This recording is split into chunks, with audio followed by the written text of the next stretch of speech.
The morning sky above New York shimmered with pale gold light, casting long streaks across the tarmac. Inside Terminal 7, the passengers of Flight 317 were settling in for a routine cross-country journey. Amid the usual chaos of rolling suitcases, barking children, and announcements crackling over the intercom, one figure stood out, not because of her height or voice, but because of a calm intensity that made the bustling terminal seem almost too loud around her. She wore a faded olive-green flight jacket, frayed at the elbows, with a small insignia on the chest. Most people would have mistaken it for a vintage souvenir or a fashion statement. Some might have assumed she was a teenager or a college student traveling alone. But the woman in 8A moved with a subtle precision, like she knew exactly where every step would land before taking it. Her eyes scanned her surroundings with quiet calculation, a soft frown playing across her lips as if assessing threats in a crowded city. The plane was fully boarded now, the familiar hum of air conditioning mixing with the low murmurs of passengers. Captain Rowe, a man with a reputation for charisma and authority, strode down the aisle. His uniform was crisp, the gold stripes on his sleeves catching the light with every step. He had always liked to assert dominance before the journey began. The cabin was his domain. Rowe noticed her immediately, seated in 8A, and a smirk crept across his face. "Cute jacket," he said, voice carrying easily over the chatter of other passengers. "Let me guess, Top Gun fan." A few heads turned, some passengers stifling chuckles. A man with a tie that was slightly crooked leaned over to whisper to his wife, "She must be a kid, right? Looks like she's trying too hard." She didn't respond immediately. Her gaze remained calm, fixed straight ahead, not flinching under his attention. To most people, that silence would have seemed meek, maybe even a little shy. But for those paying attention, it radiated something else: discipline, confidence, and a quiet power. Rowe didn't notice. He moved down the aisle, deliberately loud, enjoying the laughter he'd provoked. "You sure you're not in the wrong plane, kid?" he added, chuckling. "I mean, this isn't a flight simulator." Passengers around her exchanged glances, some smirking nervously, unsure whether to laugh with him or feel awkward. She finally moved her hand to adjust her seatbelt, slow and deliberate, and nodded once. No smile, no words. Just that measured nod, like a silent acknowledgement of the world around her, an unspoken warning that she was aware of him, of his mockery, and that she had no interest in participating. Rowe waved off the subtle tension he hadn't noticed. He loved this, the small displays of superiority before takeoff. It made him feel in control, almost omnipotent in his cabin. "Well, enjoy your flight jacket," he said, turning back to the front of the plane with a grin. A few passengers whispered, "Who is she?" But no one had an answer. The woman in 8A, whose name was Lieutenant Emma Carter, exhaled softly, letting her body sink into the seat. She had flown hundreds of hours in far more dangerous skis than this, wearing uniforms that carried real weight, not just fabric. She had navigated storms, engine failures, and the tension of missions where comrades' lives, depended on split-second decisions. None of that mattered to the people around her, or to the man who had just mocked her jacket. Yet something in the air was different today, a small unease that tugged at her instincts. Pilots learn to feel turbulence long before it hits. Today, it wasn't just weather. Something subtle and wrong reverberated through the plane, like a low note that vibrated in the bones of the fuselage. Emma sat back, scanning the cockpit area through the small gap in the curtain, noticing the first officer checking instruments more than usual. The other passengers didn't notice anything. They were too busy settling their carry-ons, asking for blankets, or scrolling through their phones. Yet tension was already building, invisible, almost like static electricity in the air. Emma's hand hovered briefly over the jacket pocket, the one closest to her heart, where she kept a small, emergency identification card and credentials from her Air Force service. Not that anyone would see it today. Not that anyone needed to know. As the engines roared to life, the plane began its taxi down the runway. Captain Rowe strutted back to his seat, unaware of the sharp focus behind him. Emma's calm demeanor never wavered, but her mind raced through possibilities. She had learned to trust instincts over appearances, and something deep inside told her this was no ordinary flight. The takeoff was smooth, the ascent uneventful for now. Sunlight glinted off the metal wings as the city shrank below them. Passengers smiled at the view, snapping photos, oblivious to the undercurrent of tension. Emma, however, kept her eyes on the horizon, the engine instruments, and the subtle vibrations that only a trained pilot would notice. Minutes passed and the plane reached cruising altitude. Rowe, oblivious to the growing tension, wandered the aisle again, making casual conversation with passengers. "Coffee, anyone? Don't worry, we'll be at our cruising altitude in a few minutes." His voice carried authority, confidence, and just enough charm to mask a fragile ego. He returned to the cockpit, but the last glance he threw toward 8A was filled with mild curiosity. He didn't understand why her silence unsettled him, why the air around her seemed different. She wasn't flashy, wasn't seeking attention, and yet there was a weight in her presence that made him briefly question his own certainty, before brushing it off as imagination. Emma leaned back, closing her eyes for a fraction of a second, not in sleep but in preparation. Her mind reviewed every emergency procedure she knew. Engine failure protocols, hydraulic backup systems, evasive maneuvers, communication checklists. She was ready, but not yet called into action. And yet the subtle flicker of warning in her instincts tightened her chest. Something was coming, something unexpected. Down the aisle, a young child squirmed in his seat. A mother soothed him, and Rowe adjusted his headset, completely unaware that his brief moment of smug amusement at 8A would soon be the last thing he'd have control over. Emma's fingers brushed the edge of the armrest, gripping it lightly, feeling the vibrations of the engines beneath. She didn't flinch, didn't panic, but she felt the call of duty before anyone else did. Today, a test of skill, courage, and composure would arrive without warning. And the quiet girl in 8A, the one Captain Rowe mocked, was about to become the last line between the people on this plane and a calamity they couldn't yet imagine. The intercom crackled, a static-filled voice emerging that caused a ripple of confusion among the passengers. Rowe's brow furrowed, thinking it was a routine announcement, but Emma's eyes snapped open. She recognized the tone instantly, not ordinary, not routine. Something urgent, official, and frightening. Her breath tightened.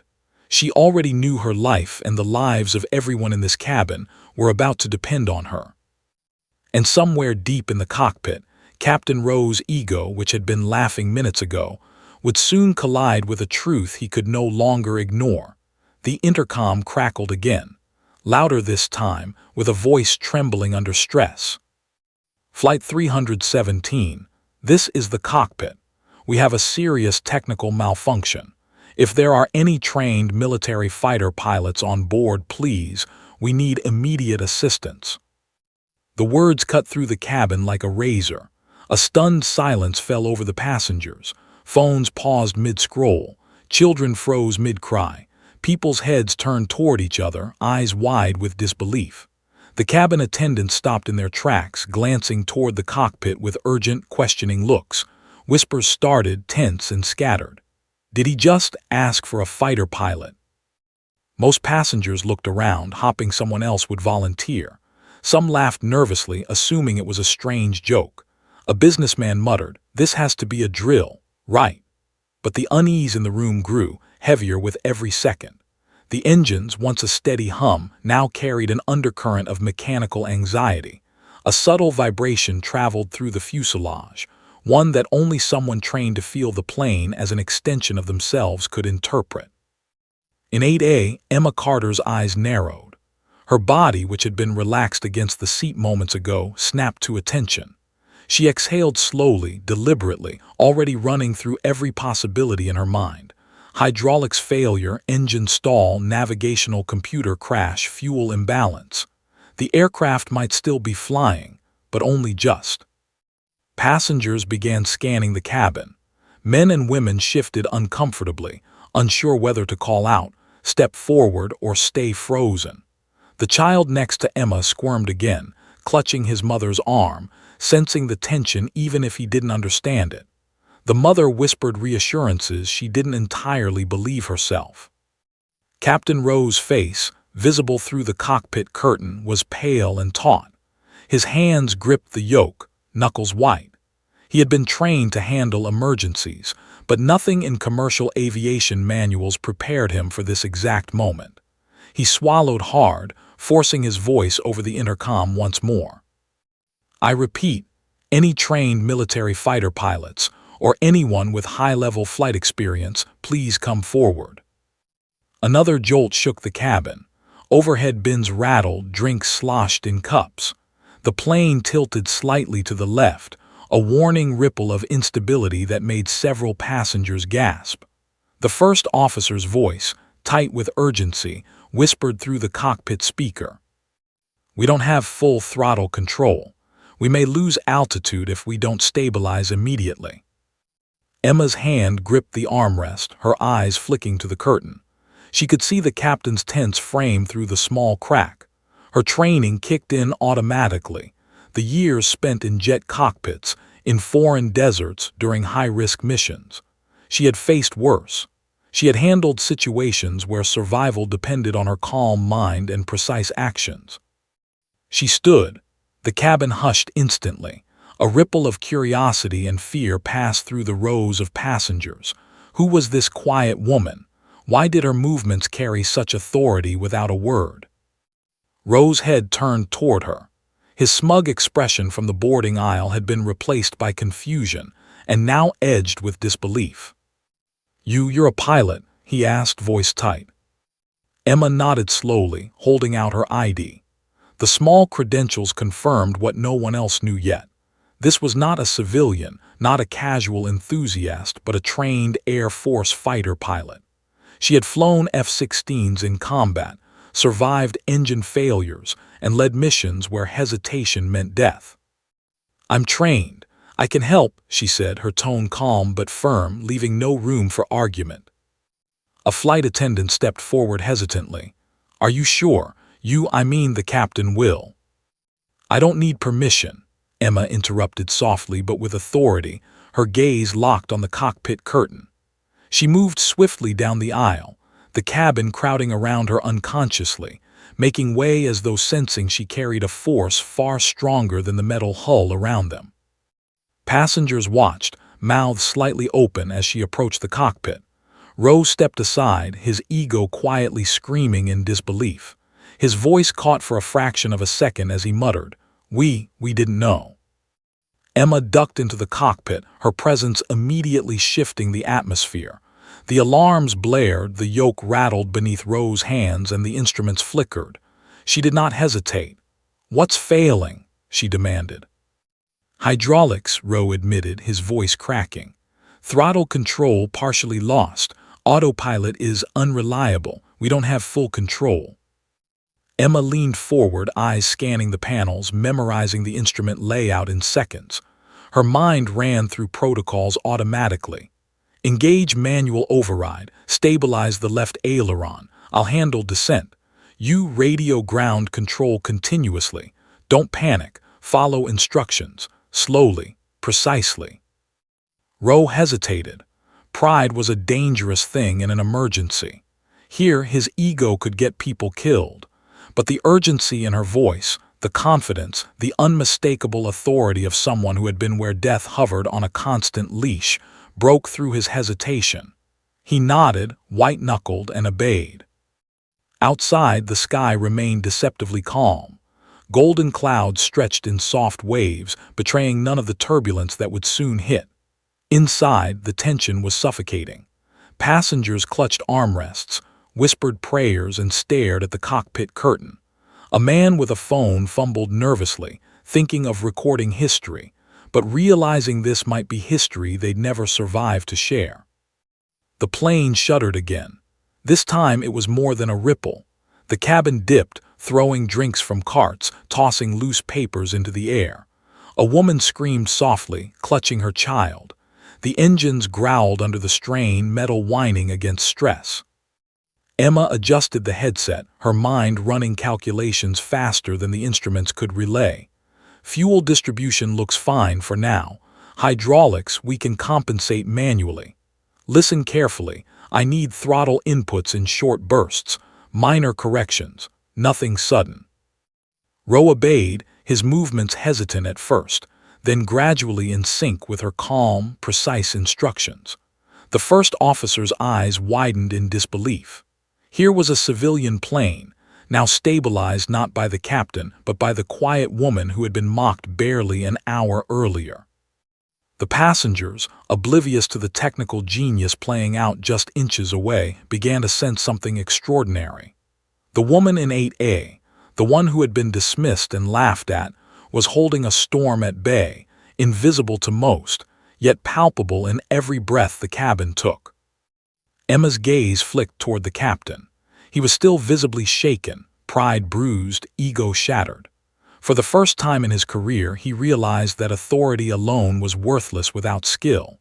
And right now, skill, hard-earned, battle-tested skill, was the only thing that would save everyone on board. A final jolt shook the fuselage, throwing the plane into a subtle roll. Alarms screamed, passengers gripped seats, and Rose's hands froze on the yoke. Emma leaned forward, steadying herself. "Hold it, don't move yet. Trust the plane, trust me. We're not done, but we can survive this," she said. Her voice, calm and precise, cut through panic like a lighthouse through fog. As the plane leveled again, a hush fell over the cabin. People realized slowly that they were alive, still airborne, because a quiet woman who had been mocked in seat 8A had stepped forward when fate demanded it. And yet, outside, through the cockpit window, dark storm clouds were beginning to form. Wind currents twisted unpredictably. The next challenge was already rising to meet them. Emma tightened her grip on the controls, eyes scanning every panel, every instrument, every subtle quiver in the aircraft's frame. The real test, one that could cost lives, was only beginning. And Captain Roe, once smug and mocking, now understood that the quiet girl in 8A was about to rewrite the story of this flight. Emma Carter ducked fully into the cockpit, the familiar hum of instruments and the low vibration of the engines grounding her instantly. She had spent years in fighter jets, where the stakes were higher, the decisions instantaneous, and the margin for error microscopic. But commercial airliners were different, massive, slower, unpredictable. Yet the principles remained the same. Control the chaos, stay calm, trust your instincts. Captain Roe, who had spent his career commanding this aircraft with authority and charm, now felt a strange vulnerability. His chest tightened, not from fear of the flight but from the sudden realization that he might not be the one in command of survival. Pride, which had carried him through decades of takeoffs and landings, now felt like a fragile mask on his face. You're really a pilot." His voice was tight, almost incredulous. "We asked for a fighter pilot. I mean, this is a commercial jet." Emma didn't smile. She didn't flinch. She simply handed over her identification and credentials. Roe's eyes widened as he read them. Lieutenant Emma Carter, Air Force, combat missions in multiple theaters, F-16 certified. The cabin crew, passengers, and first officer had no idea of the weight these credentials carried, but Roe's stomach dropped. This wasn't someone who played at flying. This was someone who had lived and died by it.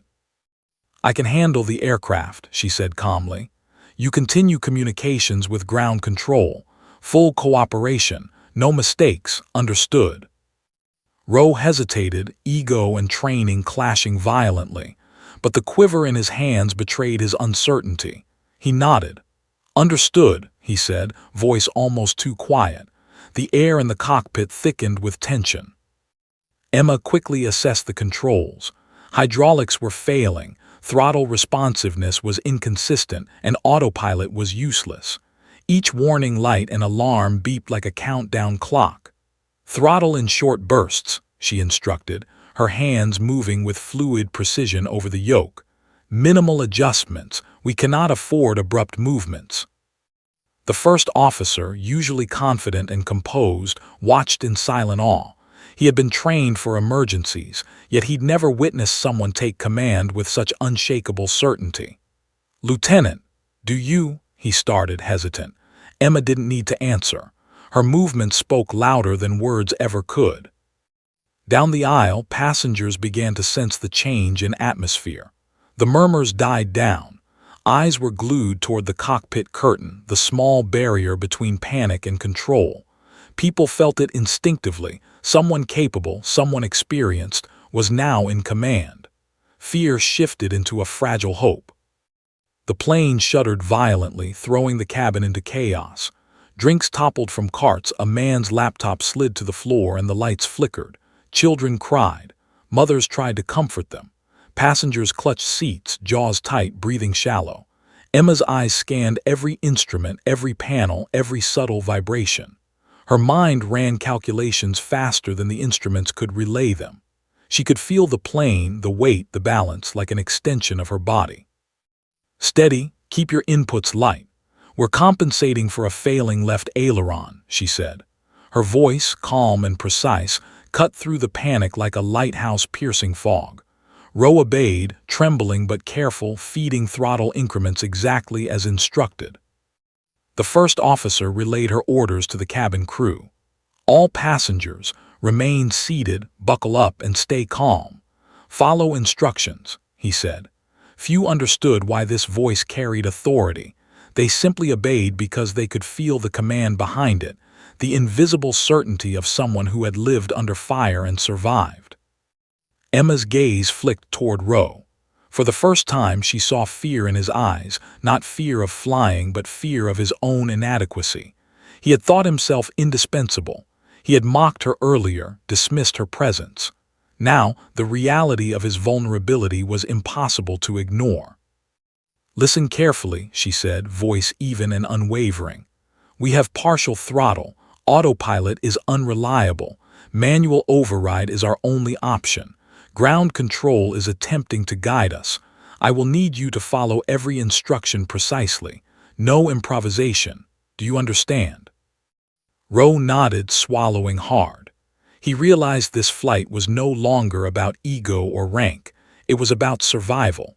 And the woman in front of him, previously dismissed and mocked, was the only reason anyone might survive. The plane jolted again, more violently this time. Overhead bins rattled and a few passengers screamed. The plane had entered a subtle but dangerous roll, and outside, clouds darkened ominously. Lightning flickered in the distance, a silent threat hanging over the aircraft. Emma's hands were steady on the yoke, countering the roll with delicate, precise movements. Every second counted. Every fraction of an inch mattered. "Adjust left rudder by 2 degrees. Now, slowly. Watch the gauges," she instructed, eyes darting between panels. Rowe complied, his hands shaking. The plane leveled, but the tension remained. Inside the cabin, passengers were beginning to understand the severity of the situation. A woman whispered prayers, clutching her child. A man gripped his armrest so tightly that his knuckles turned white. Some had noticed Emma's jacket, the insignia, and the quiet authority radiating from her. A few whispered to their neighbors, "She's a pilot, she's controlling the plane." The realization brought a strange mix of hope and disbelief. Outside, the wind shifted, tossing the plane in sudden turbulence. Alarms beeped urgently. Emma adjusted her seat, leaning forward, reading every indicator, calculating each corrective movement. Her calmness was magnetic. Even the panicked passengers felt a sliver of confidence radiate through the cabin. "Throttle back by 3%. Watch fuel distribution. Cross-check hydraulic output," she instructed, switching between screens and yokes, every motion deliberate, every instruction precise. Rowe and the first officer mirrored her instructions as if synchronizing with an orchestra conductor who could see the music of the sky. Another violent shake rippled through the fuselage, throwing drinks, loose items, and panic into the cabin.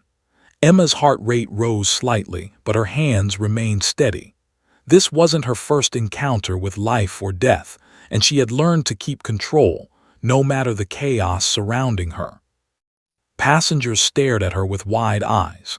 Their world had shifted from normalcy to life-and-death urgency, and this woman, previously mocked, previously ignored, had become the unseen anchor keeping them tethered to survival. They didn't know her name, her past, or the battles she had endured, but instinctively they understood her authority. Rowe, humiliated by his own inability to manage the crisis alone, finally spoke with reluctant respect. "Lieutenant, I underestimated you. I shouldn't have." Emma's eyes flicked to him, sharp but measured. "No time for apologies. Focus. Control. We will survive if you follow instructions." The plane shuddered again, more violently than before. Outside, clouds churned like storm-swept oceans, a silent storm waiting to test their skill further. Inside, Emma's calm determination anchored the cockpit, the crew, and indirectly every passenger. And yet a nagging alarm on the console caught her attention, a secondary warning she hadn't expected: fuel imbalance. Slight, but enough to make a critical difference during descent. She didn't panic. She inhaled deeply, already calculating corrective maneuvers. "Hold tight," she muttered under her breath. The plane dipped slightly, and the cabin erupted in anxious murmurs. Emma's fingers adjusted controls with minute precision, each movement measured, every breath focused. The first officer glanced at her, awe and fear mingling in his expression. "Lieutenant, you're incredible." She didn't answer. She couldn't. Words were useless now. The plane was alive in her hands, every quiver and vibration a message she understood instantly. Lives hung in balance. Ego, rank, and previous grievances meant nothing. Only skill, calm, and courage could carry them through. The passengers, unaware of the precise calculations and split-second decisions occurring mere feet away, gripped their seats and prayed silently. Some whispered to strangers, hopping for miracles, hopping for survival. And perhaps in their instincts they felt it. The quiet woman in 8A was their only chance. Emma's eyes flicked to Rowe one last time. His disbelief was raw, his pride shattered, but necessity had made him subordinate. In the cockpit there were no titles. There was only survival. And outside the storm gathered strength, dark and unrelenting, ready to test every ounce of skill, courage, and determination. The real battle had just begun. The cockpit lights flickered against the darkening sky outside. Emma Carter's eyes scanned every dial, every screen, every subtle quiver in the aircraft's structure. The plane's metal skin hummed with tension. Outside, a storm had begun to thicken, dark clouds churning like angry seas. Lightning split the horizon in jagged streaks, reflecting against the fuselage in quick flashes. The passengers below, unaware of the exact danger, sensed only turbulence and rising panic. Inside the cockpit, the reality of the situation hit harder. Hydraulics were partially failing. Engine response was sluggish. Throttle control was intermittent. Autopilot was useless. Any standard procedure would now have to be executed manually. Emma's mind raced, filtering each alarm and warning, prioritizing survival over protocol, instinct over habit. Every movement, every instruction mattered. Seconds counted like hours. "Throttle inputs minimal," she ordered, voice calm but commanding. "Adjust manually. Don't overcompensate. Yaw and pitch only in small increments." Captain Rowe's hands trembled as he followed her commands. He had flown this plane thousands of times but had never felt so powerless. His ego, bruised beyond repair, collided with the stark reality. His crew and passengers were alive not because of him, but because of the woman he had mocked. He swallowed hard, forcing himself to obey, to trust someone who had once been a stranger and a source of ridicule. The first officer worked in tandem, repeating Emma's instructions to the cabin crew and monitoring the systems. Alarms continued to blare, lights flickered, and each turbulent spike sent a wave of tension through the fuselage. The plane shuddered violently. A metallic groan vibrated through the cabin, as if the aircraft itself were protesting the strain. Emma's hands remained steady on the yoke, micro-adjusting, countering the subtle rolls and yaw. "This isn't just a system failure," she said under her breath. eyes flicking to multiple readouts. We're dealing with partial control loss, compounded by wind shear and structural stress. Rowe glanced at her incredulously. Wind shear. We're supposed to be at cruising altitude. How bad could it? Emma didn't respond. She had no time for explanations, only actions. The plane shuddered again and passengers' stomachs sank. Drinks toppled over. A toddler cried uncontrollably, and a mother's panicked whispers barely penetrated the mechanical cacophony. A man's laptop slid off the tray table, clattering to the floor. Chaos was building, but in the cockpit, Emma thrived in the eye of the storm. She rotated the yoke slightly, compensating for the left aileron's intermittent failure. Row, throttle increments 3% slowly. Watch altitude. We cannot overshoot. Yes, ma'am, he muttered, voice shaking. His pride had been replaced with an all-consuming focus on survival. Emma's eyes darted to a flashing red light on the central panel, fuel imbalance warning. She calculated immediately. The left wing had slightly less fuel than the right, enough to affect stability if they attempted a sudden maneuver. She adjusted the fuel pumps, cross-checking against engine output. Redistribute fuel. Minor corrections only. Keep the aircraft balanced. Outside, turbulence worsened. The clouds thickened, roiling like boiling water. Lightning cracked closer, briefly illuminating the terrified faces of passengers through the small windows. Inside, Rowe followed her instructions with precise caution, his hands no longer confident but desperate. Each second was a life-or-death decision. Emma reached for the intercom. Cabin crew, remain calm. Passengers, stay seated, buckle up. We are experiencing technical issues, but we are under control. Follow instructions. Her voice, steady and commanding, carried reassurance despite the growing chaos. The cabin, while shaken, responded. Panic subsided slightly as people instinctively trusted the authority emanating from her voice. She didn't need recognition, only compliance. Survival depended on coordination.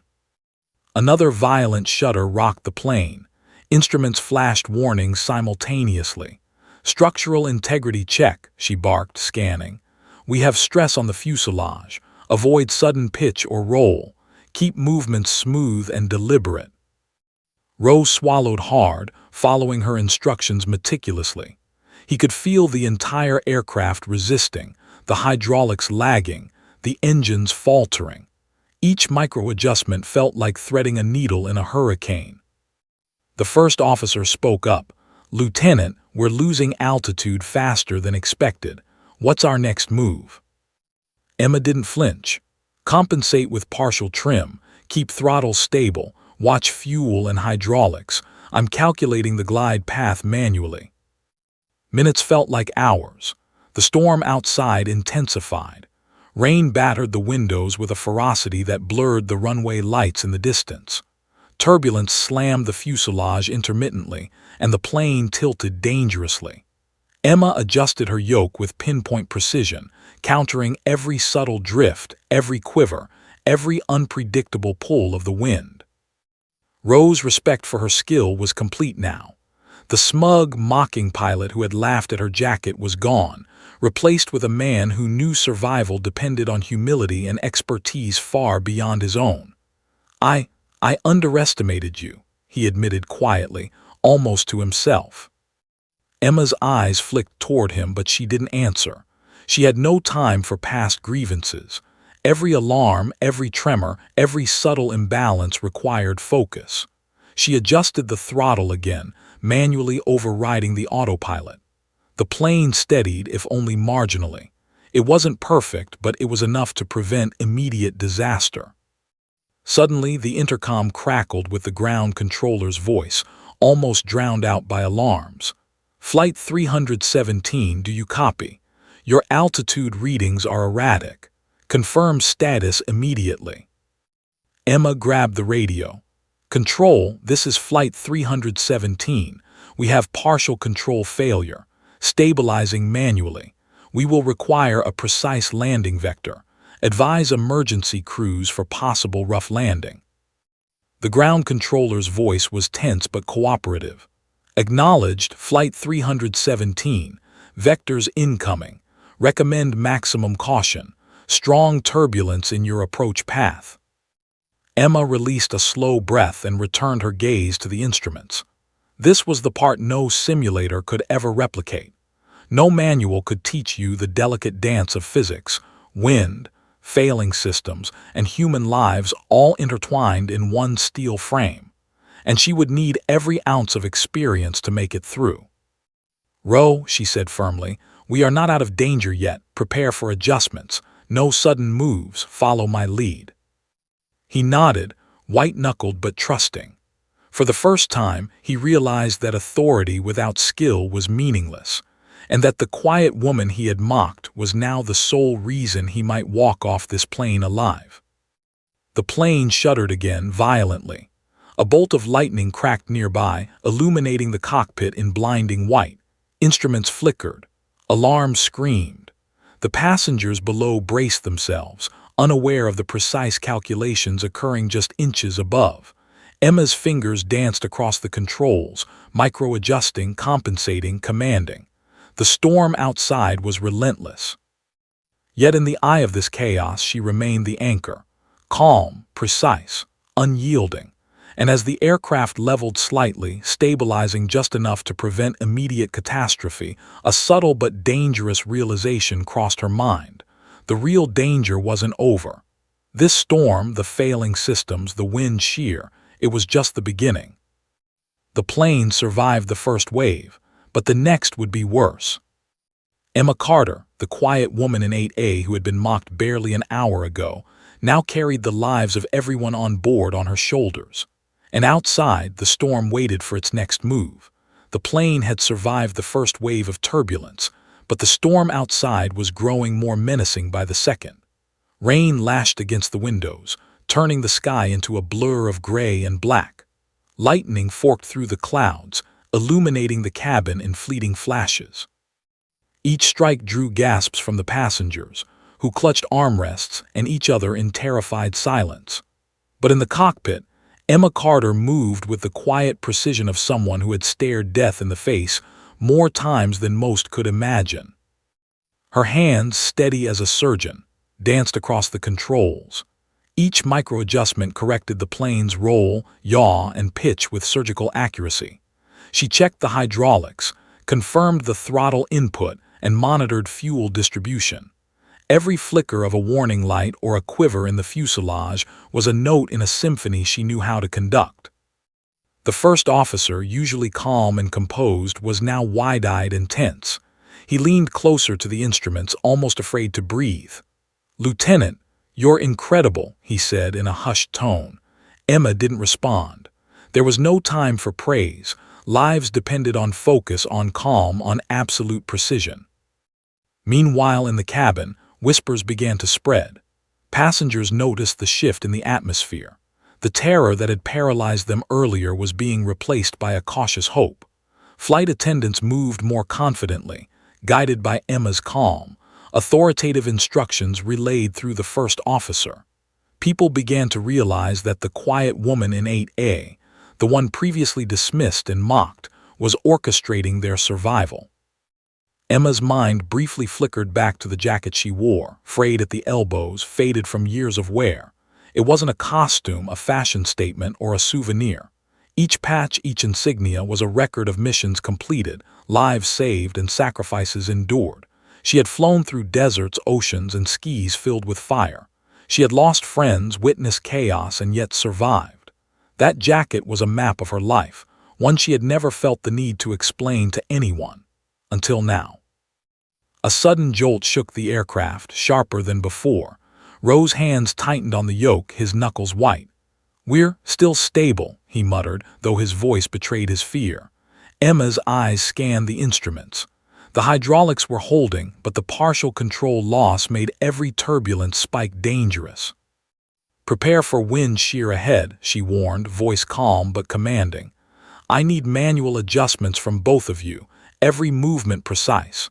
No sudden inputs. Understand?" Ro and the first officer nodded, following her orders with near religious devotion. Emma's eyes narrowed on the readings. Fuel imbalance still persisted, though minor, and the engines were showing strain from the repeated turbulence. Every factor, every tiny deviation could turn the situation from dangerous to catastrophic in an instant. She adjusted the throttle manually, guiding the plane like a violinist controlling each note. The wings quivered under stress, the fuselage groaned, but Emma's hands never wavered. She was not just piloting, she was commanding the plane, communicating with it, predicting its every reaction. The passengers, feeling the subtle shift in control, began to whisper amongst themselves. "Is she a pilot?" one asked, voice trembling. Another replied, She's saving us." Murmurs of disbelief and awe spread. They had seen her before mocked, dismissed, but now she was their guardian angel, the silent force between them and disaster. Emma's mind raced ahead, anticipating every possible scenario. She ran simulations in her head, predicting turbulence spikes, structural stress, and engine response. Her breathing remained steady. Her eyes never left the instruments. She was fully aware that the next move could decide the fate of everyone on board. A small alarm blinked, a warning she hadn't expected. Fuel levels indicated a minor imbalance between the left and right wings, enough to affect stability during approach if not corrected immediately. Emma acted instantly, adjusting the fuel pumps to redistribute. "Throttle stability crucial," she muttered, her voice calm but firm. "We cannot risk sudden maneuvers." The plane shuddered violently again, tossing drinks from carts and papers into the air. A child cried. A mother whispered prayers. A man gripped his armrest so tightly his knuckles were white. Outside, the storm seemed to intensify, as if it sensed the struggle within the cabin. Rowe glanced at her, all mixed with lingering disbelief. "Lieutenant, how did you?" Emma didn't answer. Words were irrelevant. The plane was alive beneath her fingers, every vibration, every alarm, every quiver a message she understood instinctively. This was no longer a flight. It was a battle, and she had been trained for battles far deadlier than anything commercial aviation could present. "Cabin crew," she said finally through the intercom, her voice calm and authoritative, "remain seated, secure all carts, and brace for turbulence. Passengers, stay calm, stay seated. Trust the instructions. We are stabilizing." The response from below was immediate. Panic began to fade as people instinctively followed guidance. The collective fear transformed into cautious cooperation, a subtle acknowledgement of the authority emanating from 8A. Emma's gaze flicked again to Rowe. Pride had evaporated from his eyes, replaced by a mixture of respect and silent apology. He had underestimated her, dismissed her, mocked her. Now he was forced to confront the truth. Authority meant nothing without skill, and skill could be invisible until fate demanded it. Outside, the storm raged on, dark clouds twisting and roiling with unnatural force. Rain pelted the fuselage in sheets, lightning danced along the horizon, and wind shear threatened to toss the plane like a toy.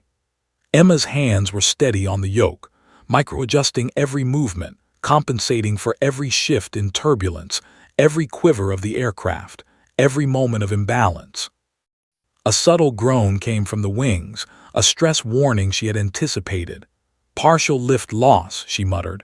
"Compensate with minor pitch adjustments, throttle stable, no abrupt changes." Rowe followed her instructions meticulously, finally understanding that his life, and the lives of everyone on board, depended not on his experience in routine flights but on her expertise. The first officer mirrored her guidance, translating her orders into calm directives for the cabin crew. The plane steadied slightly. A fragile sense of relief settled in the cockpit, but Emma's instincts warned her. The storm outside was not done. The next challenge would test every ounce of skill, every fraction of courage, every heartbeat of discipline she possessed. And the passengers, still unaware of the full extent of her military background, continued to whisper in awe. Some had noticed the insignia on her jacket, the faded patches. A few murmured to their neighbors, trying to make sense of the woman who had gone from invisible to indispensable in less than an hour. She's a pilot," one man whispered. "She's saving us." Emma didn't need their recognition. She only needed compliance and focus. The plane, the storm, the people, all depended on her. And as the aircraft leveled just slightly, preparing for the next challenge, she felt the familiar surge of determination that had guided her through countless crises before. The quiet girl in 8A, the one Captain Rowe had mocked, was no longer silent. Her presence spoke louder than words ever could. And the truth behind her jacket, her past, her skill, was about to be revealed in the only way that mattered, through action. Because the storm outside was just the beginning. And Emma Carter, battle-tested and unflinching, was ready. The plane shuddered violently as it descended, the storm outside twisting into a maelstrom. Rain lashed the fuselage in blinding sheets, lightning split the sky in jagged arcs, and the wind howled like an angry beast. Inside the cabin, passengers were gripping seats, knuckles white, eyes wide in terror. Drinks spilled. Children screamed. Some whispered frantic prayers. Others stared in stunned silence, unable to process the magnitude of what was unfolding. In the cockpit, Emma Carter's focus was absolute. Her hands moved with fluid precision over the yoke, adjusting pitch and roll to counter the turbulence. Every subtle flicker of the instruments, every vibration through the fuselage, was a cue she interpreted instantly. Years of combat flying, high-speed, high-stakes situations had trained her to feel the aircraft as an extension of herself. Now, every instinct mattered. Throttle stable, rudder minor adjustments. "Keep the plane level as much as possible," she instructed, voice calm, unwavering. The calm in her tone was magnetic. Captain Rowe, whose ego had been shattered earlier, followed her instructions with meticulous care. His hands trembled slightly, but he mirrored her movements, trusting her implicitly despite his lifelong experience. The first officer repeated her orders through the intercom to the cabin crew. "Cabin crew, brace for turbulence. Passengers, stay seated. Secure everything." There was a tense rhythm to the chaos. The passengers reacting, the crew executing, the cockpit dancing through the storm. Emma's authority flowed outward, anchoring everyone. A sudden lurch threw the plane sharply to the left. The cabin erupted in panic. Drinks toppled, bags slid across the floor. A mother clutched her child, her voice trembling. "It's okay, sweetie, it's okay." Emma didn't flinch. She countered the roll, micro-adjusting the yoke and throttle, nudging the plane back into a controlled glide. The subtle corrections were invisible to the untrained eye, but for the aircraft they were life-saving maneuvers. "Wind shear is intensifying," Emma muttered. Her eyes flicked across the panels, calculating vectors, torque, and thrust in milliseconds. "Prepare for sudden gusts. We'll ride it out. Stay with me." Rowe nodded. Pride had no place here, only survival. For the first time in his career, he felt small and powerless, yet safe in the presence of someone whose skill dwarfed his own. Emma's confidence was absolute. Her calm was contagious. Outside, the storm was relentless. Lightning struck close, illuminating the fuselage in stark white flashes. Thunder followed, a low roar that vibrated through the cabin. Rain pelted the windows like bullets. Turbulence battered the aircraft and the wings groaned under stress. But inside, Emma remained the anchor. She adjusted the yoke again, compensating for the partial loss of aileron control. "Gentle inputs. Watch your throttle. 1 degree at a time," she instructed. Rowe followed precisely, mirroring her corrections.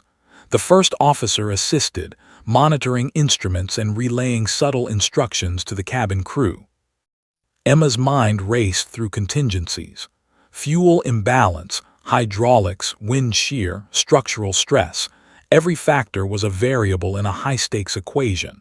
She ran calculations in real time, predicting the plane's response to each adjustment. One wrong move could tip the aircraft into uncontrollable descent. The passengers were beginning to understand in fragments the gravity of what was happening. Some noticed her jacket, the insignia, the quiet authority she exuded. Whispers spread. "She's a pilot. She's controlling the plane. Others, too terrified to speak, clutched armrests and stared ahead, sensing the invisible skill guiding their survival. A violent gust hit the aircraft, tilting it sharply to the right. Alarms blared. Emma's hands moved instantly, micro-adjusting the yoke, nudging the plane back into alignment. She spoke calmly to Roe, trim left aileron, rudder 3 degrees, throttle steady. We maintain control. Roe obeyed, hands shaking but precise. Yes, ma'am. The first officer spoke into the intercom. Cabin crew, hold positions. Passengers, brace yourselves. We are maintaining control. Please remain calm. Outside, lightning crackled closer, striking clouds in jagged arcs. Rain lashed the fuselage. The aircraft groaned under the strain. Emma's pulse remained steady. She had faced worse: engine failures over desert combat zones, near-death emergency landings on rough strips, missions where hesitation meant death. She had survived, and she would not fail now. A sudden secondary alarm flashed: engine output fluctuation. Fuel imbalance combined with the turbulence created a subtle but dangerous sway. Emma acted instantly, redistributing fuel, adjusting throttle, and micromanaging engine output. The plane stabilized, but the storm was relentless, as if it were testing her at every moment. Roe looked at her, awe and disbelief written across his face. I can't believe this," he whispered. He realized in stark clarity that his life and the lives of everyone on board rested entirely on the skill of this quiet woman. His earlier mockery seemed both foolish and distant, a trivial memory overshadowed by the immediacy of survival. Emma didn't respond to him. She didn't need to. Her focus was total. She monitored the instruments, adjusted the plane's angle, and anticipated every gust. Every decision was life or death. Every movement mattered. A sudden jolt threw the plane into a subtle roll. Emma countered immediately, nudging the controls with delicate precision. "Hold steady. Watch the instruments. Throttle minimal. Minor pitch correction," she instructed. Roe obeyed, hands tight on the yoke. The storm outside raged, relentless. Lightning lit the clouds in violent bursts. Thunder shook the fuselage. Rain pelted the plane in sheets. Inside, passengers clutched seats and prayed silently. But the plane held, stabilized by a combination of instinct, training, and unyielding calm. Emma glanced at Roe. His expression was a mix of humility and awe. He had been wrong to mock her. He had been wrong to underestimate her. Now he followed her guidance without hesitation. For the first time, he understood the true meaning of skill and courage. "Wind shear ahead is extreme," Emma warned. "Prepare for sudden turbulence spikes. Focus. Breathe. We ride it together." The plane groaned again under strain, but Emma's hands were unwavering. Micro-adjustments, gentle corrections, and precise calculations kept the aircraft level, countering the storm's unpredictable violence. The passengers, still unaware of the full scope of her military background, sensed only that someone capable, someone extraordinary was steering their fate. Minutes felt like hours. Every gust, every quiver, every warning light demanded complete attention. Emma remained calm, calculating, and unflinching. The storm was relentless, but so was she. And as the plane leveled once more, just enough to prevent disaster, Emma knew the next challenge was approaching. The descent into the storm, into the runway, would be the ultimate test. She had stabilized the aircraft, but the final confrontation with nature was yet to come. The passengers, still clutching armrests and whispering prayers, had begun to recognize something extraordinary. The quiet girl in 8A, the one mocked for her jacket, was their lifeline. Every adjustment, every command, every decision she made was keeping them alive. Outside, the storm waited, dark and unyielding. But inside, Emma Carter, battle-tested, calm and unflinching, was ready. Because the fight for survival was far from over. The storm had not relented. Outside, the sky was a churning cauldron of black clouds and relentless rain, the airport barely visible through sheets of water and flashes of lightning. Turbulence tossed the plane like a leaf in a storm, each jolt a reminder of how thin the margin for error had become. Inside the cabin, passengers clung to seats, their faces pale, eyes wide, murmuring prayers they hadn't known they still remembered. Emma Carter's eyes were locked on the instruments. Every dial, every gauge, every flicker of light told her a story. She read the aircraft like a book, predicting its movements, compensating for every gust, every quiver. Her hands moved with surgical precision over the controls, her body attuned to the vibrations and subtleties that only decades of high-stakes flying could teach. "Wind shear increasing," she said, voice calm but commanding. "Prepare for rapid altitude adjustment. Keep throttle minimal. Minor pitch corrections only." Captain Rowe's hands gripped the yoke with white-knuckled tension. He had followed Emma's instructions without hesitation for over an hour, yet the storm tested them anew. Each flash of lightning illuminated the cockpit, highlighting the grim determination etched on Emma's face. His earlier ego, his mockery of her jacket and experience, felt like a distant, foolish memory. Now, the woman he had underestimated was the only reason he might survive this flight. The first officer relayed Emma's instructions to the cabin crew. "Brace yourselves. Passengers, remain seated. Secure all items." The words barely carried over the roar of the storm, yet they anchored the crew and passengers alike. Emma scanned the instruments again, noting subtle fluctuations in fuel pressure and engine output. The partial hydraulic failure still threatened fine control. One miscalculated adjustment could send the plane into a dangerous roll or cause a rapid descent. She moved with absolute certainty, adjusting rudder and ailerons in a delicate dance that balanced physics, instinct, and split-second judgment. Below, passengers felt every shift, every tilt, every violent jolt. Some whispered terrified prayers. A mother clutched her child, murmuring, "It's okay, sweetie, it's okay." A man's glasses were crooked from the repeated shakes, and a laptop slid across a tray table, narrowly missing the floor. The plane was alive with tension, yet controlled by a single force, Emma Carter. "Throttle back slightly," she instructed, voice calm but insistent. "We're approaching the glide path. Minor corrections only. Focus on stability." Rowe followed precisely. His hands, once confident in routine flights, now obeyed instinctively, guided by Emma's commands.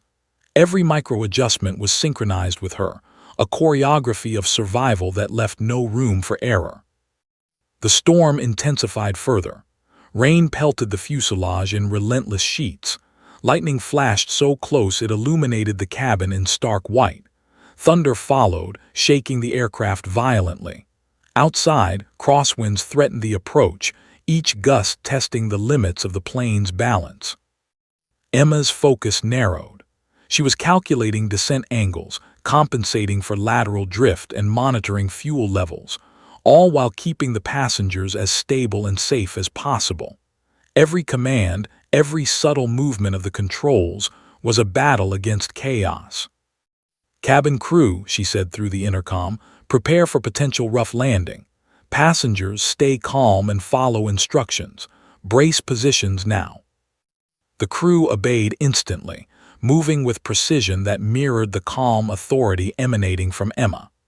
Passengers instinctively followed, some gripping seats, others clutching loved ones, but all feeling the invisible presence of someone who knew exactly what to do. Another violent gust hit the plane, throwing it sharply to the left. Alarms blared, the fuselage groaned. Emma's hands adjusted instantly, nudging the plane back into alignment. "Hold steady. Rudder 2 degrees, throttle minimal, maintain glide path."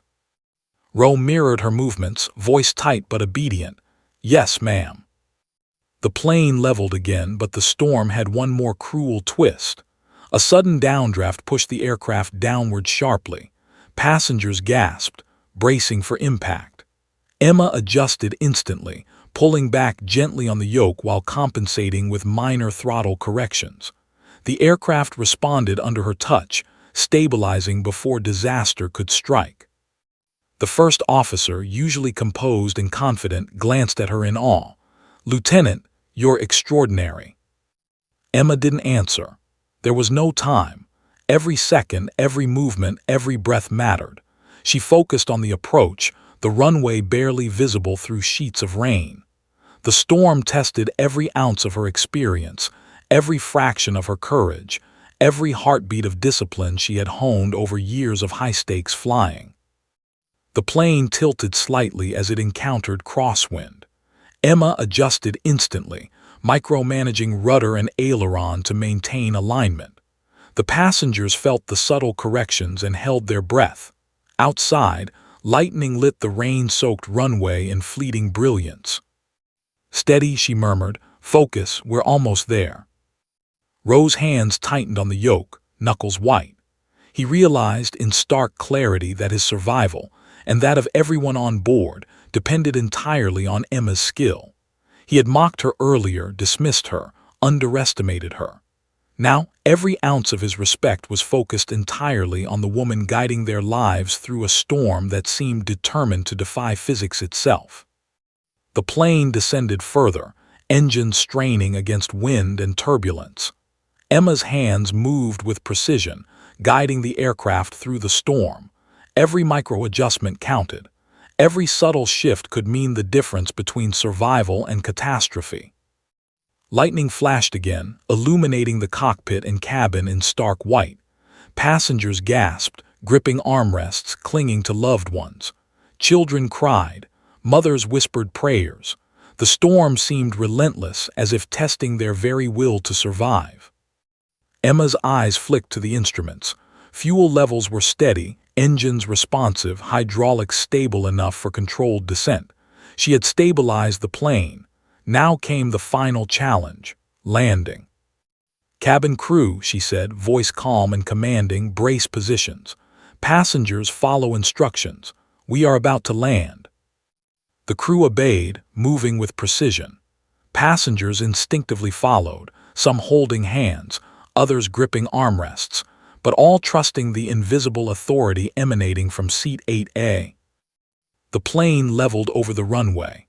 Emma adjusted throttle, rudder, and aileron with micro-precision, countering wind and turbulence. The runway approached faster with every second, a narrow strip in a storm that seemed determined to challenge them at every turn. "Steady, steady," she murmured, eyes locked on the instruments, hands moving with absolute control. The wheels touched down.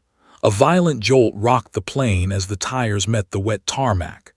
Emma maintained control, countering drift, braking gently, keeping the aircraft aligned.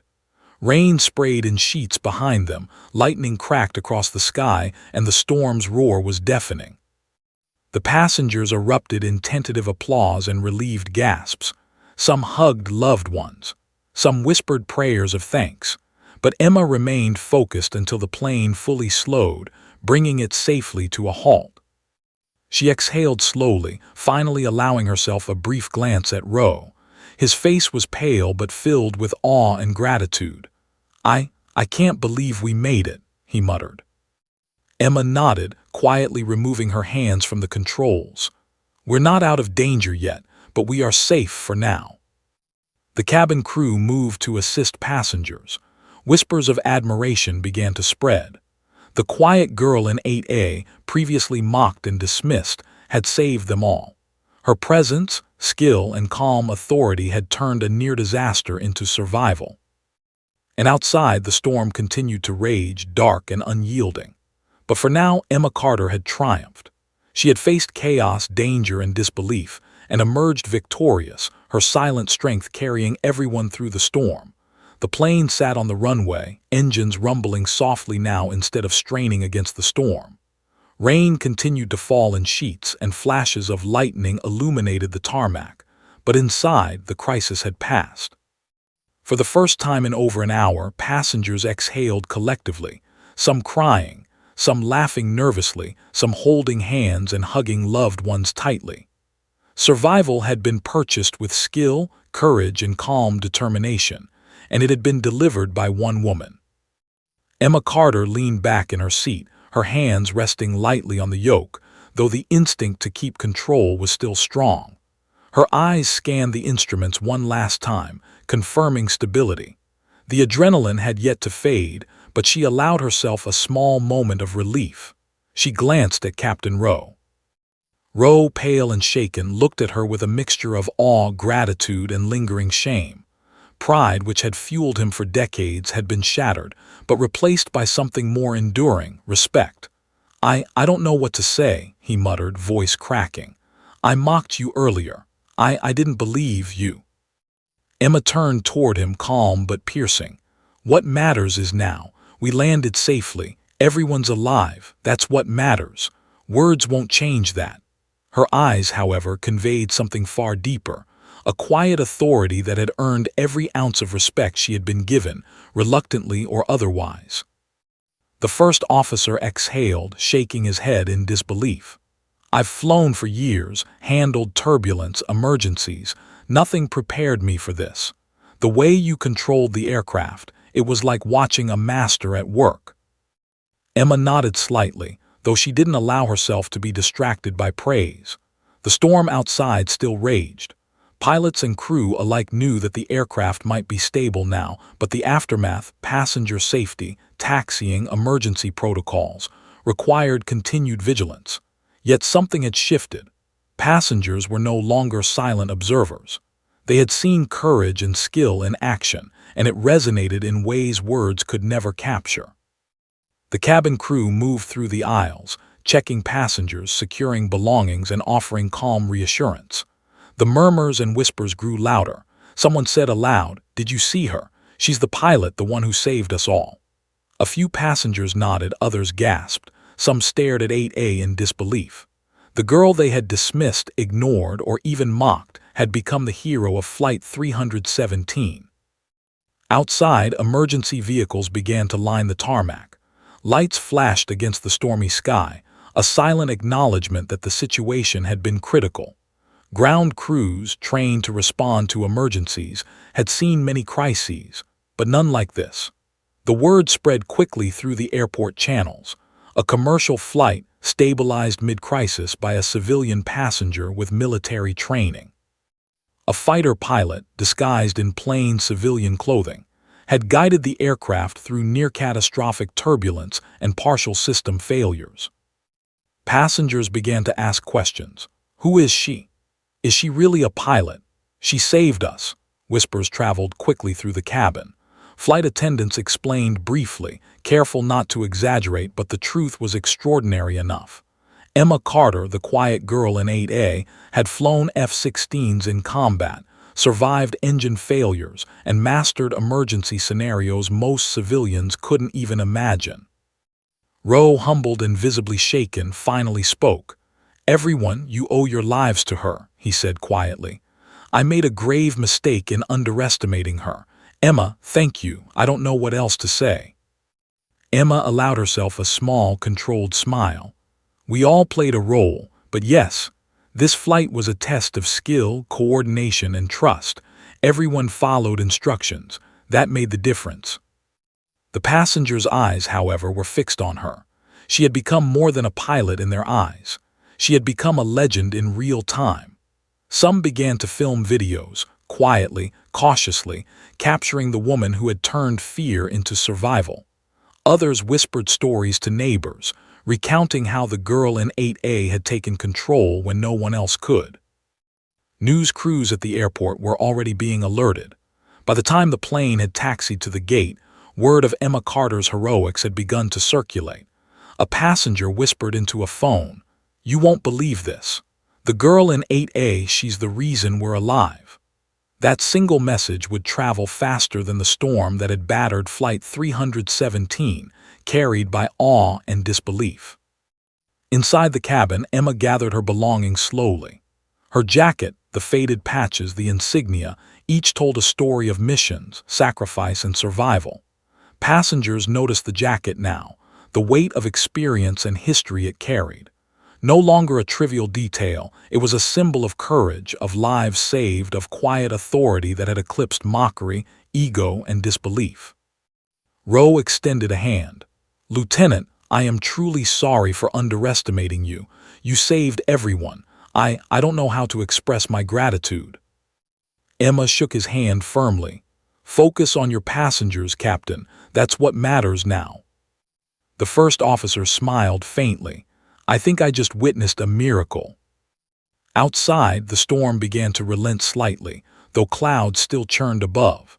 The runway lights glistened under the rain, illuminating the aircraft as if placing it under a spotlight of survival and triumph. Emma stepped out of the cockpit, and passengers instinctively turned their attention to her. The quiet girl in 8A was no longer quiet. Her actions had spoken louder than words ever could. Some passengers rushed to thank her. Others simply stared, eyes wide, hearts racing, as the gravity of what had just occurred settled in. The teenage girl, the mother with a child, the elderly couple, they all recognized one undeniable truth. A hero had been among them, and they had witnessed her courage firsthand. Rowe, now fully aware of his own misjudgment, escorted Emma to a small side room to ensure her well-being. "You are extraordinary," he admitted softly. I should have listened sooner. I should have respected you from the start." Emma's gaze was steady, unflinching. "It's not about respect or ego. It's about action, about staying calm and saving lives. That's all that matters." Meanwhile, the airport staff began coordinating emergency checks, though it was clear that the plane had been handled expertly. Ground crews marveled at how well the aircraft had been controlled under extreme conditions. Reports would later call it a textbook example of calm, precise emergency management. Yet those who had been on board knew the truth. Textbooks couldn't capture instinct, courage, and years of skill embodied in one quiet, unassuming woman. Passengers continued to whisper stories. Some were emotional, some incredulous. The girl in 8A, the one previously mocked, underestimated, and overlooked, had become a living legend. Her calm, decisive actions had turned a near catastrophe into a survival story that would be recounted for years. Journalists and emergency crews eventually approached, cameras and microphones at the ready.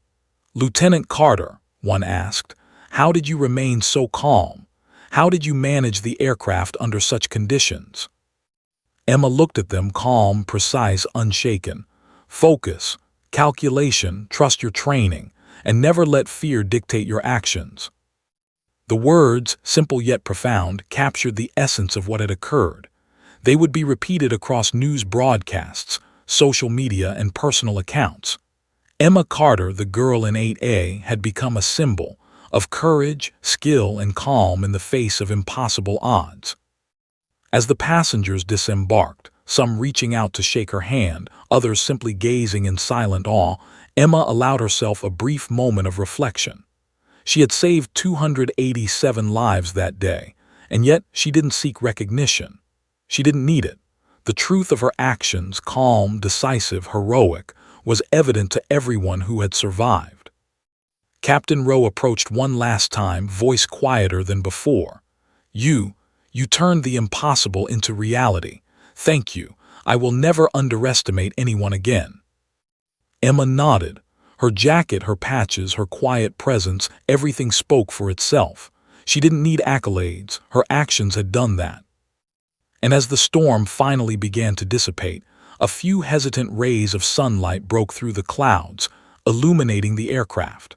The passengers, the crew, the captain, all of them, had witnessed something extraordinary.